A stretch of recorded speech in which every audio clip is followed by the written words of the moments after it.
Hollywood, California, Monday, April 19th. The Lux Radio Theater presents Joey Brown, Helen Chandler, Roscoe Carnes, and William Frawley in Alibi Ike.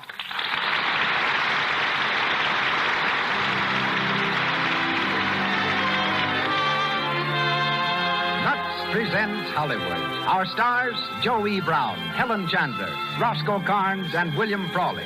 Our guests, Mr. and Mrs. Babe Ruth, and Russell Patterson, one of America's most famous artists.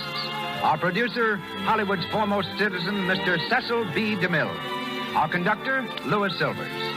This hour of Hollywood stars and personalities comes to you direct from the Lux Radio Theater on Hollywood Boulevard, with good wishes from the makers of Lux Flakes. To everyone, a hearty welcome.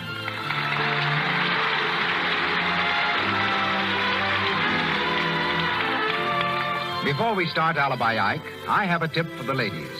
You don't have to find alibis for Lux Flakes. From time to time, it seems to me I've heard women say, "This dress has never looked the same since I washed it." But I never heard them say that about Lux Flakes. As a matter of fact, I have a letter here about a dress that took first prize in a contest after it had been luxed 9 times. This friend in Massachusetts writes, "I made my 8-year-old daughter a dress of very sheer voile. After the dress had been worn and washed for the 9th time in Lux, I noticed a contest for sewing. Appearance of material was a big factor. My daughter's dress looked so good to me that I entered it in the contest. It won first prize. That was 2 years ago. The dress is still in use and looks splendid, thanks to Lux. When you have a Lux dress winning over brand new ones, that's something. It just goes to prove, as the makers of Lux Flakes have always said, that any material that is safe in water alone is safe in Lux." And now our producer, ladies and gentlemen, director of more than 60 pictures, discoverer of many stars, Mr. Cecil B. DeMille.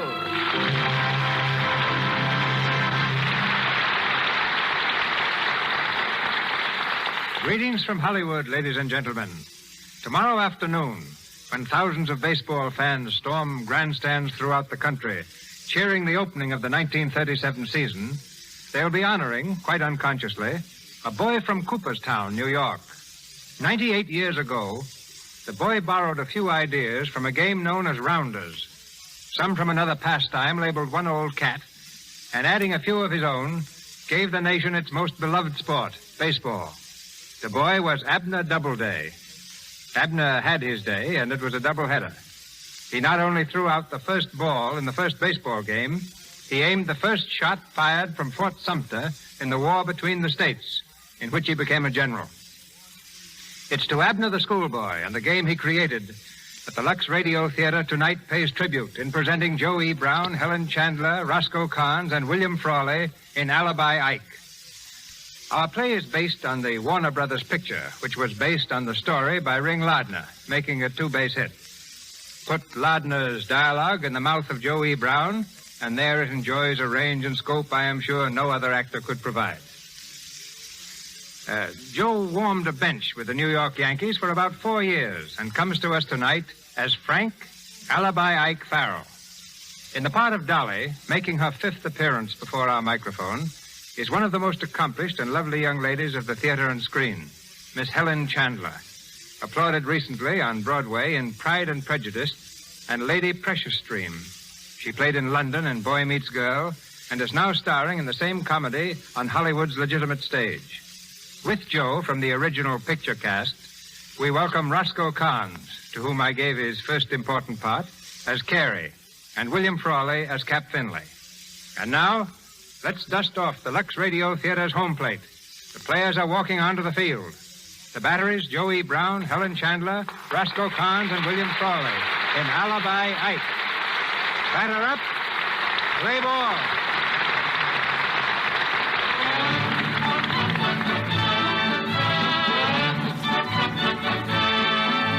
We go back a few weeks before the opening of the baseball season.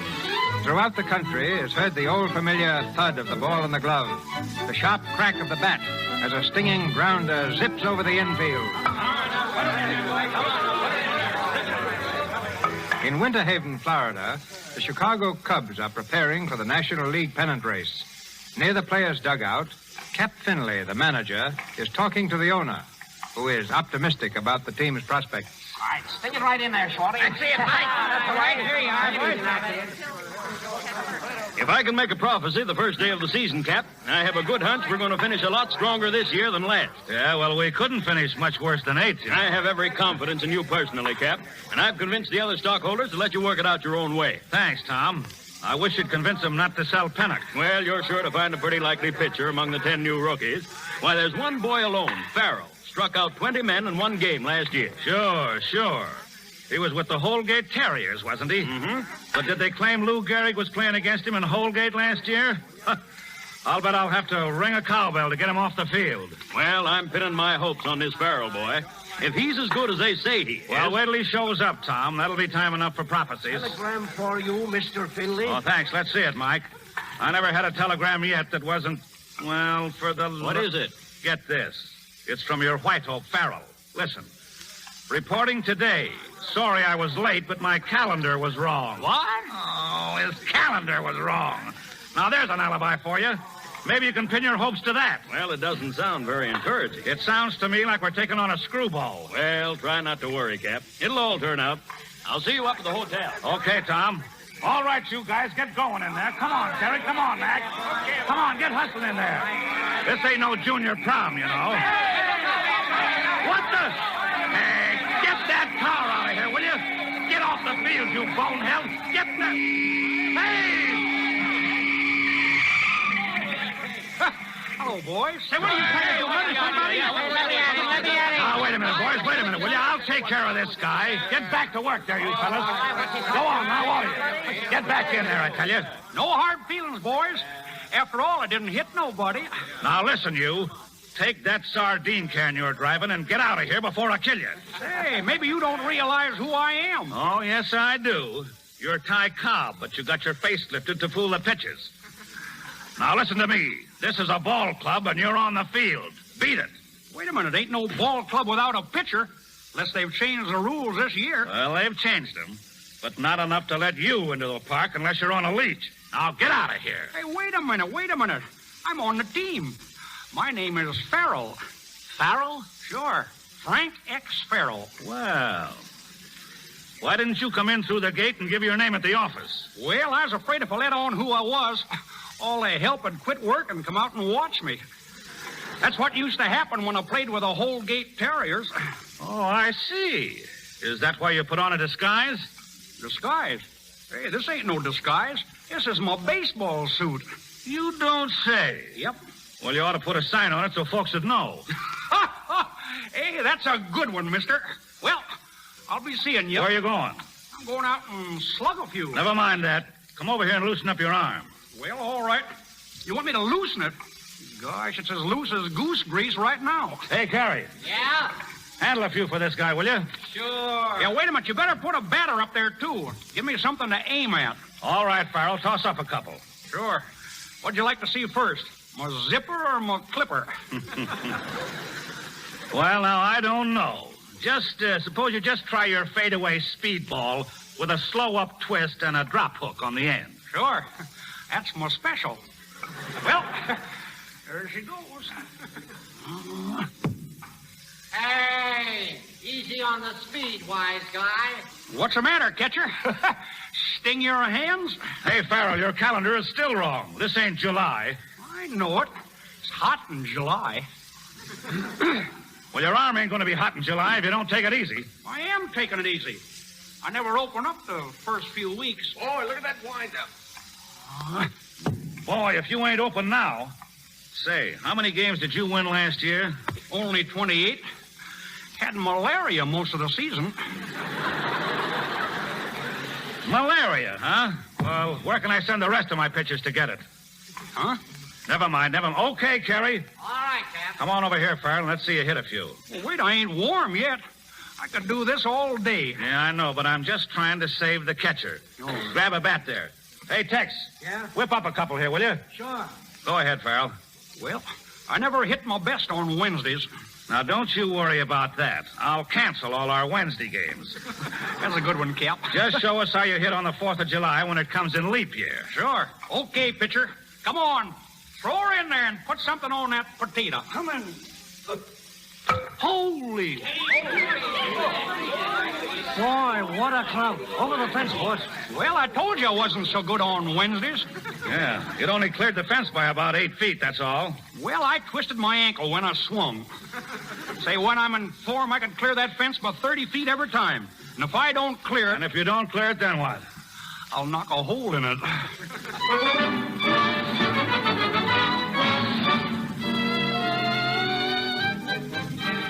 One moment, please. Hello, Winterhaven Hotel. I'll see if he's in. Hello. Paging, Mr. Sullivan. Paging, Mr. Blake. I tell you, Cap, this guy Farrell is the best rookie pitcher I ever saw. Why, he's terrific. That was only an exhibition game this afternoon, Tom. But he was good. Why, he struck out 12 men. Yeah. He looks good pitching strikes. But the first wild pitch he ever throws will cost us the game. Huh? What do you mean? The game will be called for darkness while he's still apologizing. Hello, Cap. Are you ready to go, Cap? Yeah, sure. Tom, you know my wife. Of course. How are you, Hello. Mrs. Finley? Fine, thanks. And this is my sister-in-law, Dolly Stevens, Mr. Johnson. How do you do? How do you do? Well, if you folks will excuse me, Sure. We were just going to the movies. have a good time. See you in the morning, Cap. Okay. Something on his mind, Cap? No, we were just talking about Farrell. Did you see the game this afternoon? Oh, I did. And I can tell you right now the women are going to love him. He's awfully cute. Who? Why, Farrell, the rookie pitcher. Cute. Come on, let's go. Wait a minute. We've got to get someone for Dolly. Oh, okay. Who do you like, Dolly? Cap, you're as blind as an umpire. Can't you see she's crazy to meet Farrell? Crazy to meet... Well, she'd have to be. Now, but Bess, I didn't Go say that. on, Cap. Round him up. All right. The last I saw of him, he was heading for the billiard room with Mac and Carrie. I'll see if I can find him.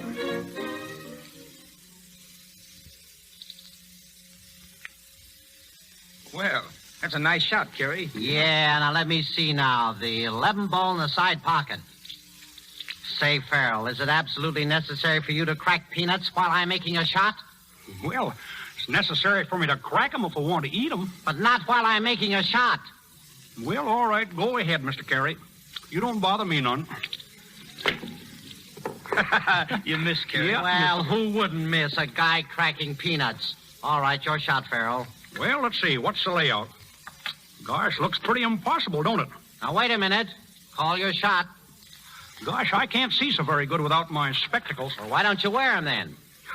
Gosh, I never thought of that. There, that's a lot better. Let's see now. The 4 ball in the side pocket, the 8 in the corner, the 6 down in the end, and any others that happen to fall. What? Ah, you'll never make it. Well, a man can only try. Holy smoke. 5 balls in one shot. Is that all? This stick must be crooked. Say, I'd use a hockey stick if I could make shots like that. Well, I quit. I'm not playing with no champion. Now, wait a minute, Carrie, wait a minute. Hey, let me see those spectacles of yours, Farrell. Sure. Here you are. I thought so. There ain't even any glass in them. I know it. I had to take the glass out on account it hurt my eyes. Guess I'll put this cue back in the rack. He'd like to go to bed, but he can't think up an excuse. Well, guess I'll say goodnight, boys. I ain't sleepy, but I got some gravel in my shoes, and it's just killing my feet. I should think they'd take them gravel pits out of the billiard room. Hey, that's a good one, Mr. Carey.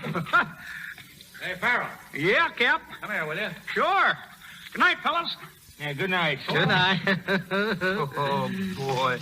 That guy is the original Alibi Ike. Yeah, he's got an alibi no matter what he does, good or bad. Yeah, but at that, he ought to make us a good man, Carrie. Yeah, unless that gravel in his shoes brings back his malaria and throws his eyes out of focus so he can't read the calendar and find the home plate.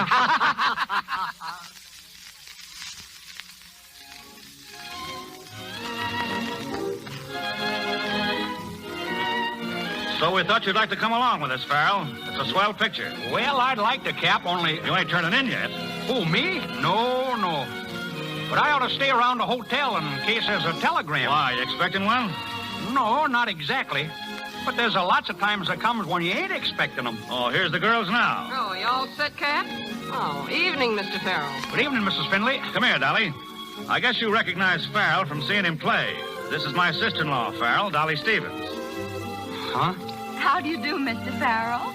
Well, gosh, I mean, how do you do? I hope hope you've been telling Cap you can go to the show with us tonight. Well, sure. No, I he can. can't come, Dolly. He's got to stick around for a telegram. Oh, yeah. But I guess it's no use anyway. You see, the office where that telegram might come from ain't open after 6 o'clock. Oh, I see. Come on, folks. The car's outside. Well, let's hop in and get going.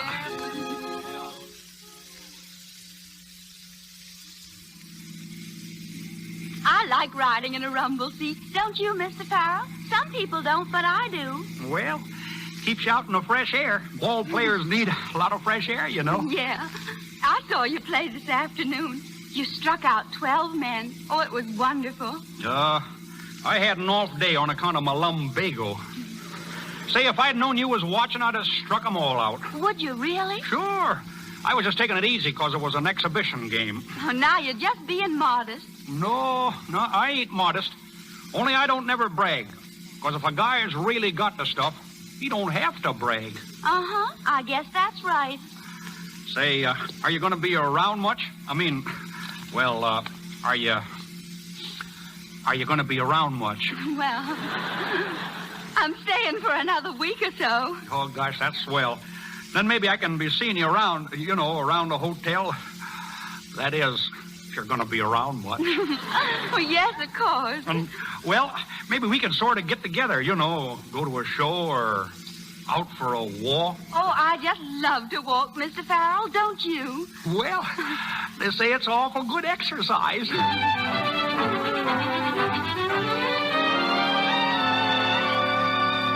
Mr. Short, paging Mr. Beaver. Your deal, Mac. Yeah.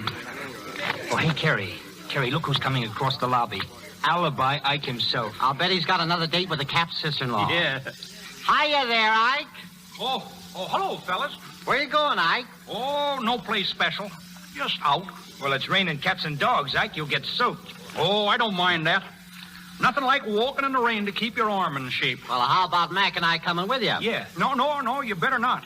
You fellas might get a cold. Oh, Francis, I'm ready to go if you are, Francis. Oh, yeah, sure. Well, so long, boys. This way, Miss Stevens. All right, Francis. Did you get that? Francis. He's alibied himself out of his name.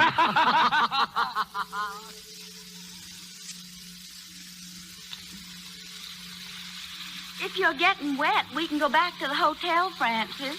Gosh, no. I like sitting in the rain with you. The park is kind of deserted. Sure. That's why I like it. Yeah, I like it, too. Do you? No kidding? Yes, Francis. No, gee, I wish... What? I wish you wasn't going north tomorrow. Oh. Yeah, but the team's leaving in a few days, too. You know you're crazy for the season to begin. Oh, I do hope the team does well, Francis. Cap's whole future depends on this season. Oh, Cap ought to stop worrying. I feel fine. I just can't wait to read about your winning that opening game. Yeah, but you won't be there to see it. No. Oh, I hate going home and leaving... leaving the club. You'll write to me, won't you? Right? Oh, sure. But gee, Dolly, I wish I could tell you. What, Francis? Well, how much I... How much you what? Well, how much I... Why, Francis, you're getting a cold. No, I ain't... Oh, come on, Francis. We've got to get back to the hotel. Well, I guess maybe we gotta go back.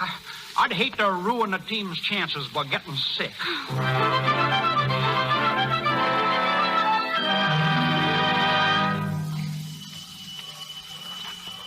Well, Dolly, your train ought to be here pretty soon now. Yes, pretty soon. Of course, sometimes they're late, you know. Yeah, they don't always run on time, do they? No, you see, sometimes they get behind in their schedules. Oh, I see. And that's what makes them late. Yeah, that's one of the reasons. Gosh, Dolly, I wish this train wouldn't never come. Oh, do you really, Francis? Yeah. Oh, gee, Dolly. Oh, Oh, gosh, there it comes, and it's right on time. Oh, then I guess it isn't late. No, right on time, just like I said. Well, Well, Francis, I think there's something in my eye. Would you look? sure. Wait till I get my handkerchief. Which eye is it? Oh, you'll have to come closer, Francis, much closer. Francis. Well, Francis? I don't see nothing. Oh, well, never mind. I guess it's all right now. Say, I wish you'd keep my handkerchief, though. You might get something in the other eye. Yeah, but you might need it. No, not me. Say, when I see something coming, I always duck. Oh. And anyway, I'd kind of like to have you keep it, in case you need it. I'd love to keep it, Francis. Oh, gee, that's great. Well, I guess there's nothing more to say. no, I guess that's about... No, it ain't either. Oh, Francis. Dolly, I gotta tell you something. I hope you don't get mad or nothing, but... Yeah, go on, Francis, quickly. Dolly, listen. Listen, Dolly, because it's awful important. Oh, Francis, hurry. Dolly, I... Francis, I've got to go. No, I... Dolly. Oh, goodbye, Francis. No, I... Wait. Goodbye. Wait, Dolly, wait, Dolly, listen,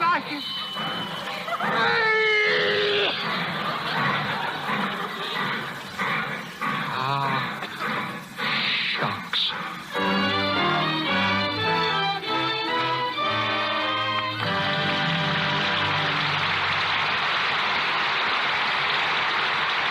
We will continue with Alibi Ike in just a moment.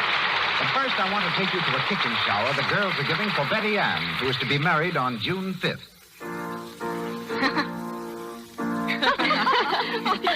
You girls are perfect darlings to give me all these grand shiny pans and things. Oh, look. There's still a package you haven't opened. So there is. Why, it's a big box of Lux Flakes. And here's a card. It says, the most valuable thing I could give you. Ask me why. Signed, Helen. All right, Helen, tell us. When the girls told me about your shower, Betty, I said to myself, there's one thing this old married woman has found out, and I think it's something a bride should know. I'm all ears. Out with it. Well, you may not think it's not important now, but honestly, it makes a big difference how you wash your dishes. Oh. No, really, I mean it. There's just no romance in dishpan hands. Men may respect them, but they don't admire them. So, my advice to you is to steer clear of kitchen soaps for dishes. I found them very drying. Sooner or later, they give you dishpan hands. But you can bet your life Lux never will. Thanks a lot, darling. I'll stick to Lux. Remember, Lux has no harmful alkali, nothing to dry and roughen the skin, and it costs next to nothing, hardly 1 cent a day for all your dishes. And now, Mr. DeMille. On with the story of Alibi Ike, starring Joe E. Brown, Helen Chandler, Roscoe Carnes, and William Frawley.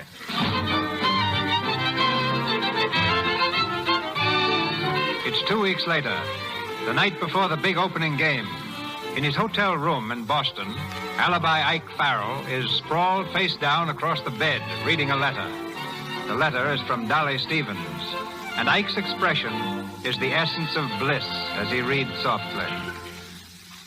Dear Francis, I'm so thrilled I can hardly write. Bess tells me that Cap may let you pitch the opening game. How I wish I could be there to see you win. Gosh. Hiya, Ike. Hiya, boy. Oh, hello, fellas. Hiya, Carrie. Hiya, Mac. Say, what are you reading there, Ike? This? Oh, it's just a kind of a letter. A bill? No, it's not exactly a bill. It's a letter from a fella I used to go to school with. Thought you told us you never went to school. Yeah, but this wasn't no school. It was a college. Well, how could you have gone to college if you didn't go to school? I didn't. It was the other fella that went to college. I would have went, but there wasn't no college where I lived. No? Thought you said you lived in Kansas City. Well, I did, but we moved. Uh-huh. Where'd you move to? Nebraska. Well, they got colleges there, ain't they? Yeah, well, we didn't live right in Nebraska. near there. Oh. Say, you get one of them letters every day. What does your friend write you so much about? Oh, he's telling me about a ball player, a friend of ours. Tells me what he does every day. Yeah? That looks like a girl's writing to me. Well, a girl did write it. You see, that's my friend's sister writing for him. Well, didn't they teach writing at this college where he went? Sure, but he got his hand cut off in a railroad wreck. Well, I should think he'd have learned to write with his left hand by this time. Well, it's his left hand that's cut off. And he was left-handed. Good night, boys. Yeah, good night. Paper! Cubs win opener. Harold pitches no-hit game. Here you are. Read all about it. Hey, y'all, paper! Farrell wins 14 straight games, paper! Here you are. What do you read, paper? Harold wins again. Cubs in second place. Harold wins again.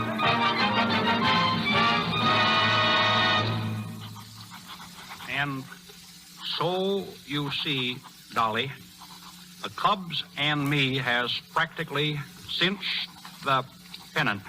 Almost. Period. Next 2 weeks, we'll tell story, and as I will pitch 2 times in next 2 weeks, all is over but shouting. Semicola. Yeah, who is it? Come in. Good evening, Mr. Farrell. Hiya. My name's Crawford. You don't know me, Mr. Farrell, but I'd go through fire and water to shake hands with you. Oh, you don't have to go to all that trouble. I'm glad to shake hands with you. Well, thanks. You're the best pitcher I ever saw. Well, maybe I ain't the best, but I won an awful lot of games this year. You sure have, boy. You're on your way to big money. Yeah, but... And you'll get it. You're a smart boy. Well, it ain't only that I'm smart, just that I got the stuff that fools these other fellas. You sure do. Yep. I guess there isn't anybody a guy like you couldn't fool. Mr. Farrell, I'd like to ask a real favor of you. I'm president of the Young Men's High Ideals Club. I guess you've heard about it, haven't you? No. Not exactly. There's 1 or 2 of our boys, we caught them drinking and things like that. Drinking? Say they oughtn't to do that if they want to make good. Well, now, that's just what I was telling them. And what they need is an example, Mr. Farrell. I want you to come over and meet them tonight and tell them some of the secrets of your success. Well, mister, it's getting kind of late. Yes, I know, but we're having a special night. In your honor, we're going to let the boys stay up until 10:30 if you'll just come and talk to them. Well, okay, mister. I don't like to stay up late myself, but if it's to do good, I'm with you. Oh, Come on, I knew I could count on you, Mr. Farrell. I've got my car right downstairs. Get my hat here.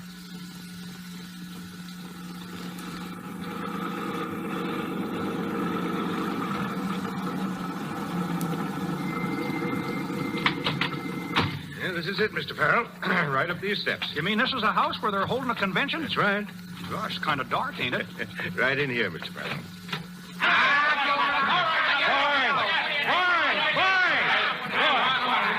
What did I tell you boys about smoking and drinking in my absence? Now put those bottles away and douse those cigarettes. And don't let this happen again. Okay, Chief. Come on out with the butts, you mug. Come on out with it. It's all right. Bust somebody in the snoot. Hey, wait a minute, boys. Your president is right. Where would I have been today if I'd have smoked? I give up. Where? Quiet, Bugsy. Boys, I had a little talk with Mr. Farrell on the way over, and he says his next 2 games are in the bag right now. That's right, fellas. I can't lose. Oh, no? I neglected to tell Mr. Farrell that continuous winning is against the principles of the Young Men's High Ideals Club. Oh, yeah. What do you mean, against the principles? Well, you see, Mr. Farrell, our motto is live and let live. Now, what we'd like you to do is ease up a little in your next 2 games. Let the other team get a few hits once in a while. Maybe even let them win, just for the sport of it. That's the idea, isn't it, boys? Certainly, that's the way. Wait a minute. That's what. Just a minute, boys. I know it couldn't be true, but this sounds like maybe you fellas was trying to bribe me or something. Bribe you? Oh, no. Of course, we might make you a little present, say $10,000 or $12,000. I see. Good night, boys. Now, Mr. Farrell. Now, wait a minute. Let me go. I'm wise to you fellas. You got me over here so as you could talk me into losing for you. You're nothing but a bunch of gamblers and cheats. Let me out of here. Grab him, Lefty. Come here, you. Wait a minute. Out. Now, Farrell, we don't want to be nasty about this, and you're interested in health, aren't you? Well, sure I am. Think a man ought to keep his strength up, don't you? Yeah, sure. Well, let me show you one of my strength secrets. Ow! Hey, let go! Let go my arm. Now, just imagine me doing that to your pitching arm, only finishing by breaking it off. Understand? Ow, ow! Let me go. I understood all the time. I just wanted to be sure you fellas wasn't kidding me. Good. That's all. Now, here it is. We want you to lose your next 2 games. There's 12 grand in it for you. How about it? Not on your... What? Well, sure. I know just what you mean. You better. And remember, Farrell, this is your last chance for an easy lesson. You lose the next 2 games you pitch or else. Understand? Or else.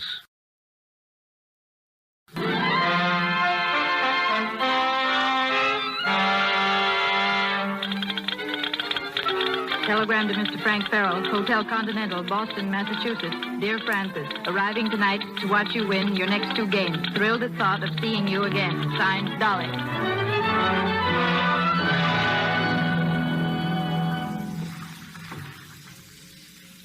Oh, Francis, it's beautiful out here tonight. I love rowing. You do?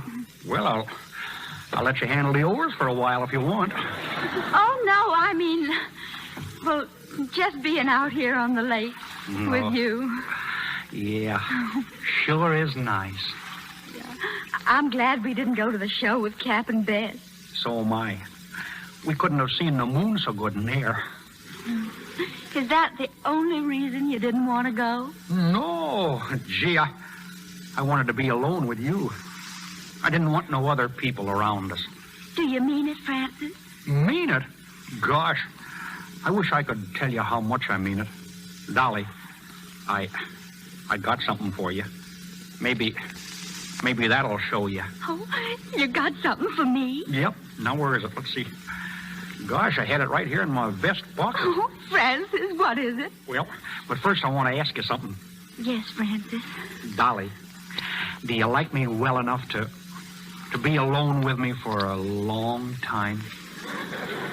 Forever, Francis. You mean it? Of course I do. Sink or swim? Yes, Francis, dear. Sink or swim. Then look, Dolly. Oh, Francis, don't stand up in the boat. Francis! Oh, Francis, where are you? Help! Throw me a rope. I'm sinking. Francis, try standing up. Huh? Oh, gosh, I can stand up. Gosh, it's only up to my knees. Are you all right? Sure, but I'm all wet. Look, Dolly, here's what I had to give you. It's an engagement ring. Oh, an engagement ring. Yeah. Oh, an engagement ring. Francis! Look out. Dolly, don't stand up in the... It's tipping over. Gosh. Gosh, now we're both all wet.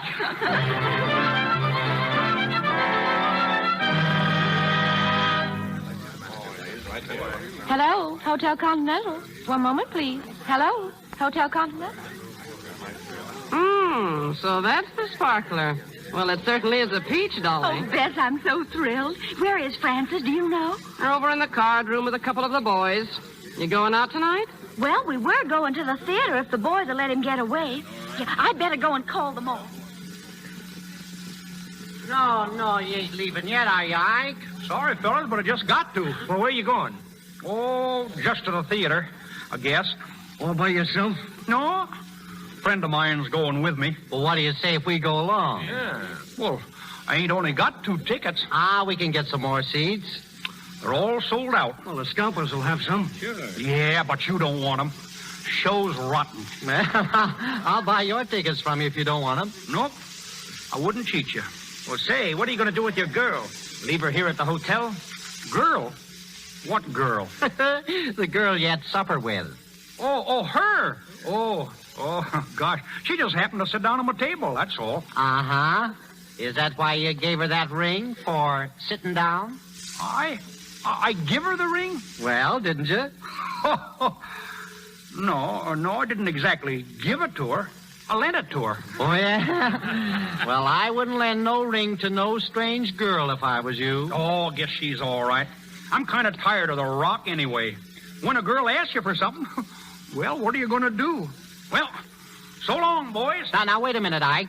I got a bet with Mac, and it's up to you to settle it. I bet that you and Dolly were engaged to be married. Huh? Oh, no. Not exactly engaged. Now, look here, Ike. This costs me real dough if I lose. Now, cut out the alibis and give it to us straight. Cap's wife told us you was roped. Well, I don't want it to cost you no money, Carrie. You win. Well, you got a swell girl, Ike. Yeah, she's a peach. You're a lucky guy, Ike. Well, I guess she's okay. I don't know much about girls. Never seen none that I'd fall for. That is till you seen this one. Oh, well, she's okay. But I wasn't thinking about getting married yet a while. Say, who done the asking? Her? No, not exactly her, but sometimes a man don't know what he's getting into. You take a good-looking girl, and a man generally always does just about what she wants him to. Say, the girl isn't living that could lasso me. That is, unless I wanted to be lassoed. Oh, I don't know. When a fella gets to feeling sorry for one of them, it's all off. Well, so long, boys. So long. See you later, Ike. So long. What, Dolly? I didn't know you was waiting out here. No? Well, it happens that I was.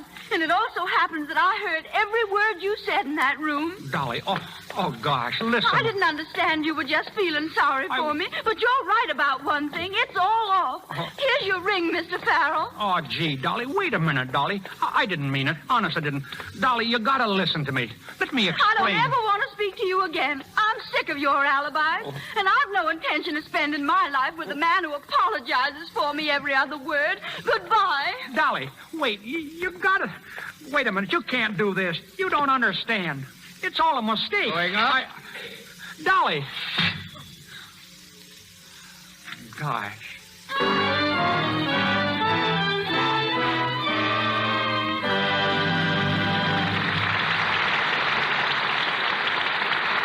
Identification. This is the Columbia Broadcasting System.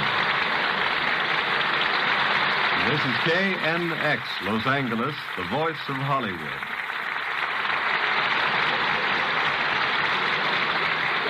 Alibi Ike will be back in the box pitching for the Lux Radio Theater again in just a moment. For that moment, we will talk with a real baseball player, considered by many the greatest of all time, Babe Ruth.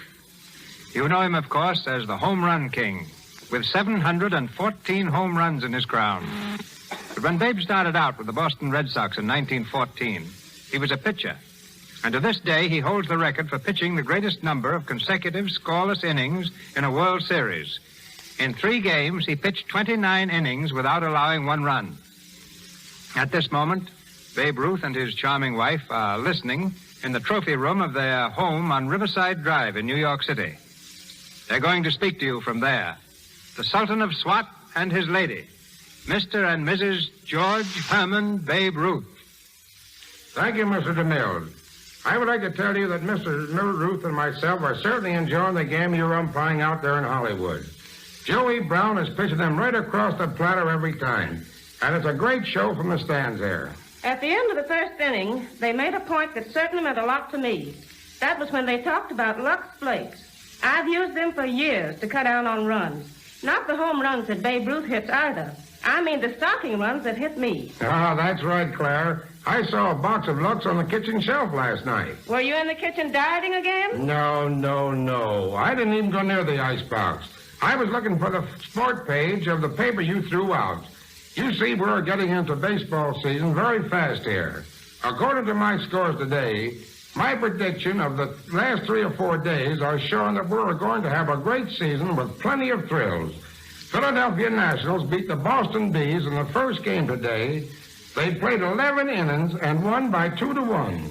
And in the second game, they won by 1-0. The Athletics beat the Senators 4-3, imagine, in 11 innings. Babe, if you're going to tell them who is going to win the pennant, I'm through. Well, I might be through myself. Suppose you tell them. Well, on his radio program the other night, I heard Babe Ruth say the Cardinals would win it in the National League and the Yanks in the American. But I noticed he made no predictions on his golf game. Have you heard anyone predict a golf game right? I've been playing golf for several years. I think it's a great idea for a ball player to have two sports. But even if he has two, don't try to combine them. But when you're playing baseball, stick to baseball. But on the off season, I think golf is a great conditioner for your legs. That may be true, dear, but very often I've heard you come off the golf course saying, baseball certainly is a great game. All right, Clara, you win. Good night, Mr. DeMille, and thank you for letting us play on your league program tonight. I think if anyone deserves the pennant, it's the Lux Radio Theater League. Good night.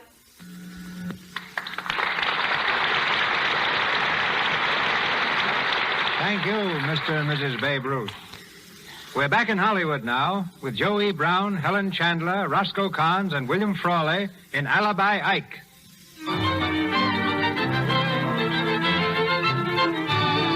Sick at heart because Dolly broke their engagement, Farrell went out the next day and pitched a losing game. Pitched so badly it aroused suspicion in the minds of Cap and the owner of the club. They've gone to his room to question him. They find him slumped dejectedly in an armchair. Ike, we want to talk to you. Yeah? Well, I don't want to talk to you. No, just a minute, son. Don't you feel well? Yeah, I feel all right. Well, is there anything we can do? Yeah, you can get out of here and let me alone. You know, Farrell, that was a pretty bad game you pitched today. Looked like you weren't even trying. What do you mean I wasn't trying? I'd answer that door if I were you.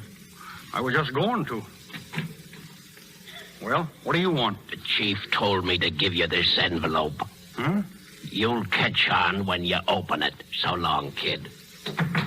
Who was that, Farrell? Well, I don't know. Never seen him before. Brought me a letter. Well, he didn't look like a postman to me. Why don't you open it? All right, I will. Gosh, it's getting so a fella can't even open his mail in private. Hey, what's this? I'll tell you what it is, Mr. Farrell. It's a roll of greenbacks. Let me see that. Look, Tom, a half a dozen $1,000 bills. A half dozen $1,000 bills? What? Say, that's $6,000, ain't it? Yeah, and there seems to be a little note attached to it. Listen to this, Cap.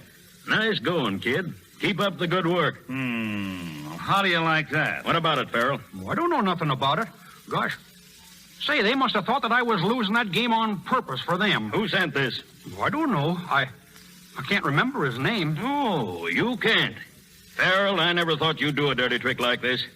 Say, you don't think I threw the game? No, this is just a coincidence.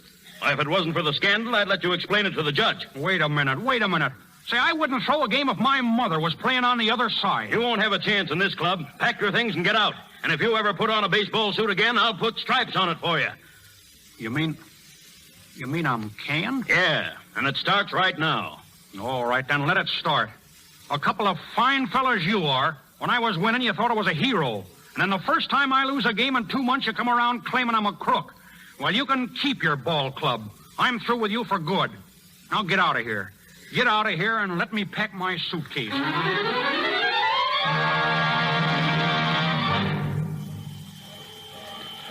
Fine fellows they are.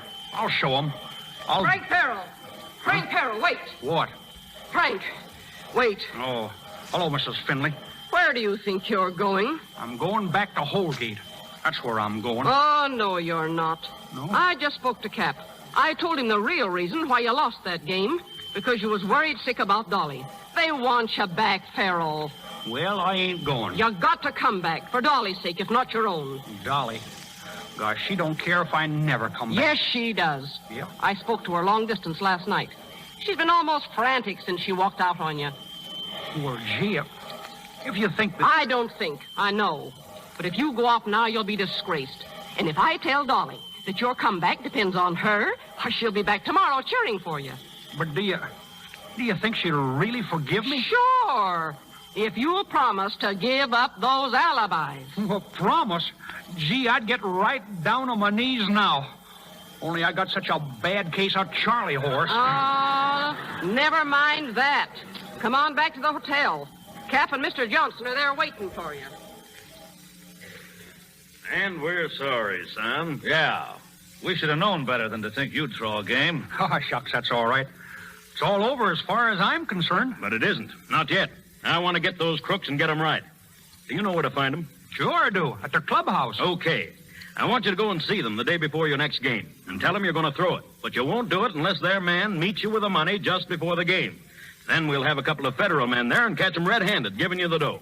Oh, boy, say, that's pretty slick. I'll be pitching next Thursday. I'll go and see them Wednesday night. Just why do you want the money in advance? Well, I tell you, they're looking at me funny. I gotta have that dough so I can get out fast if they do come after me. Are you trying to put the cross on us, Farrell? Say, ain't I done everything you told me to so far? Okay. We'll have the dough for you. Now scram. Sure. Well, good night, boys. Don't forget. Well, what do you think, Chief? He's pulling a fast one on us, but he's not going to get away with it. We got everything sunk on tomorrow's game. If Farrell wins, it means the pennant for the Cubs. Farrell isn't going to win, Lefty, because Farrell isn't going to pitch. Huh? You and Charlie are going to pay Mr. Farrell a little visit tonight, see? Don't mess him up if you can help it, but get him away from the hotel. You know what I mean, Lefty? Yeah. Maybe a little chloroform will help. Handle it any way you want, but get him out to the farm and see that he don't wake up until the game's on. Leave it to me, boss. When I get finished with him, he'll be lucky if he ever wakes up. PR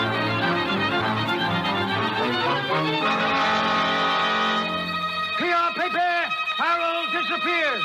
Ace Cup pitcher disappears on either big game. Read all about it, paper. But I tell you, Bess, something has happened to him. Yeah? Well, something else will happen to him if he doesn't show up for the game. The game? All you think about is the game. What worries me is Francis. Oh, now calm yourself, Dolly. He'll be all right. He'll probably show up at the last minute with an alibi. Oh, but he isn't all right. He'd never do a thing like this. Oh, if I only knew where he was. Come on. It's almost time for the game. Yes, sir, folks, it's a great game. At the end of the fourth inning, the Cubs are trailing the Giants by 1 run. Now it's a shame that Farrell isn't here to pitch tonight. Turn that off, There seems Charlie. to be no information as to his... I think the sap is waking up. Oh. Hiya, Farrell. Huh? Hey. Take it easy, boy. Lay down there. Hey, what is this? Just a little game we got up, Frank, and you're it. Where am I? Why, this is the health farm, Sonny. We brought you out here for your health. My health? Say, quit kidding me. I got to get to the ballpark. Boy, you're so far from the ballpark, you'll do well to get there by next season. Oh, I will I? Get in, Charlie. Come here, you. Look at right now. Sit down. There. That's better.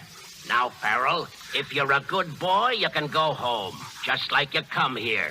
All in one piece. You get it? Yeah, okay, boys.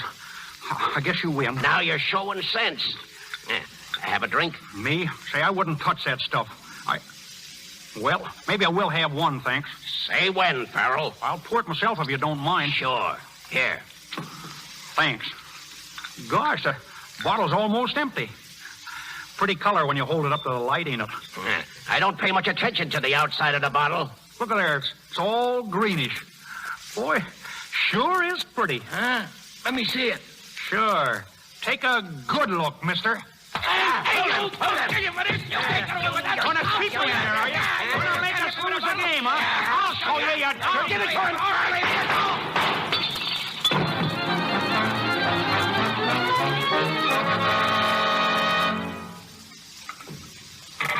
What a game, what a game. It's the last half of the ninth inning, folks, and the Cubs are at bat. There's 2 runs behind and there's 2 out, but there's a man on second, and that crowd down there is going mad. It looks as if the Cubs are licked, but you never can tell. Strike 2! Well, it looks like the finish, Terry. Yeah, here goes the pennant, Cap. Wait till I find that guy Farrell. I'll kill him. So help me, I'll murder him with my bare hands. Ball 3! Oh, 3 and 2 on Mac with a pitcher coming up. I'll have to put in a pinch hitter if I get the chance. Hey, Cap! Yeah! Look! Holy... Why, it's Farrell. Hiya, Cap! Hiya, Gary! Come here. Fellas! Come here, you. Where have you been? Don't ask me now. Just give me a bat, that's all. Give me a bat. Ball 4! Take the lead! That's what's up to me, Cap. Hey, somebody give me a bat. Wait a minute, Farrell. Listen to me. Are you on the level? Do you want to win this game? Do I want to win it, guys? Let go of me. All right, but remember this. You've got to get a hit. 2 runs will tie the score, and there's 2 men on. I know it. If you strike out or pop a fly, I'll murder you. Oh, listen, Cap, I'll sock that kill so hard, it'll rip the horsehide off of it. Let me out of there. Hand her up, hand her up. That's me, Ump. Farrell, pinch hitting for Rossi. Farrell, batting in face of Rossi. Farrell, batting in face of Rossi. Farrell, batting in face of Rossi. Thanks, folks. All right there, Mr. Eckhart. Just put her in there and duck. Right, one. You're right, Umps. Looked all right to me, too. Get up to the plate. Okay. Gee, I hope he can put another one in the same place. My gosh, he did it. 2 strikes, huh? Hey, I better get down to business. Don't worry, Cap. Only takes one to smack it. Get in the batter's box. He hit it. Look at him go. 2 runs in. Cap, he ain't stopped at third. He's stretching it. He's stretching it into a homer. Come on. Slide you down southpaw slide. Safe. He's safe. A homer. That gives us a game, Cap. And the pennant. Come here, Farrell. Hiya, boys. Hiya, Cap. Farrell, that was terrific. Oh, Hey, swell stick work, with my guys. hand. Oh, shucks, that was easy. I didn't even knock it over the fence. Cap, we did it, Tom. We did it. I'll say you did it. And listen, we got that crook, Crawford. We traced the money to him and nabbed him a few minutes ago. Nice work, Mr. Johnson. I'll help you get the rest of them myself. Oh, Francis. Dolly. Oh, gosh, you come back. Of course I did. And oh, Francis, I was so worried about you, but you're safe, aren't you, darling? Safe? Say, I was safe a mile. And Dolly, if you'll stick by me, I'll be a new guy. From now on, I'll change completely. Honest, I will. Oh, Francis, of course I'll stick by you. And the engagement is on again? Oh, yes, Francis. Oh, gosh. Dolly, I'll never alibi myself again as long as I live. Hey, let us through here. Hey, Farrell, give us a story for the paper, will you? Boy, sure. What do you want to know, boys? Well, I want to know why you let 2 strikes go by without moving your bat. Why? Say, how'd you like to be hitting when you got a big cinder in your eye?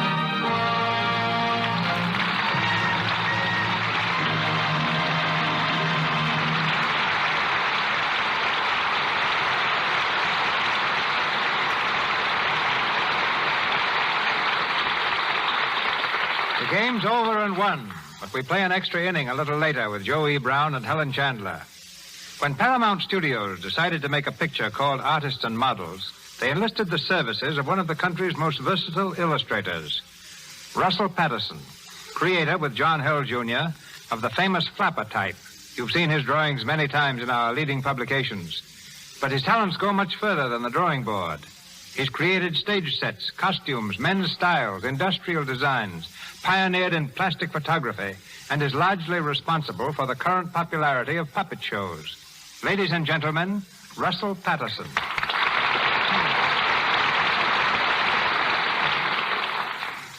Thank you, Mr. DeMille, but I'm only one of the several illustrators who'll be working in Artists and Models.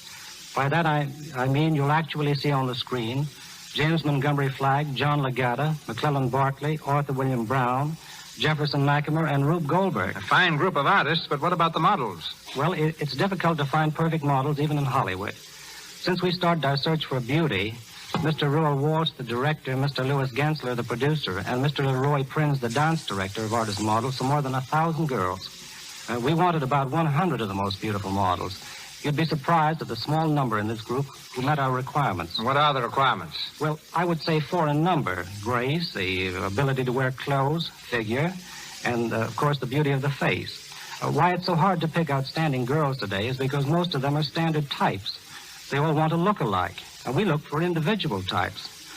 Beauty, like everything else, seems to run in cycles. After the war, there was the collegiate, and then the flapper types. The platinum blondes, the redheads, and last year the brunettes had their day. And this year? Oh, I would say the smooth-haired, dark, natural blonde with blue eyes and sunburned skin. I think she's the typical American girl of 1937. Since you preach individuality, I suppose you'd hesitate to tell the girls in our radio audience what kind of clothes to wear. Well, that's like a doctor trying to cure a patient without knowing the ailment. I would recommend the best fashion magazines and to follow the best-dressed picture stars. and above all, as much of one's own personality as possible.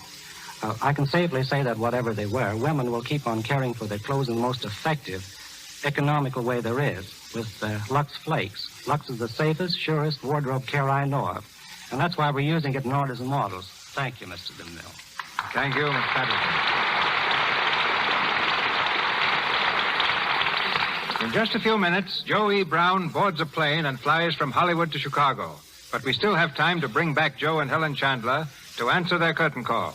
All right, Helen. And remember, Joe, no alibis.